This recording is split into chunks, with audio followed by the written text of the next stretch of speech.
কষ্ট দিচ্ছ মা। তোমাদের জল যে আমি আর দেখতে পারছি না গো মা। মা বেহুলা যেও না মা, তুমি চলে গেলে আমি কেমন করে থাকবো মা। বিদায়ের কাল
ঠাকুর, আমার প্রাসাদের প্রদীপটা তুমি নিভে দিলে, আমি এখন কি নিয়ে বেঁচে থাকবো ঠাকুর?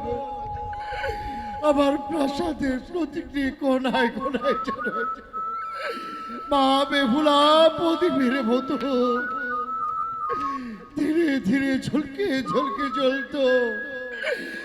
আজ হতে আমার প্রাসাদ যে অন্ধকার হয়ে গেল ঠাকুর, আমি কি নিয়ে বাঁচবো ঠাকুর? বেহুলা!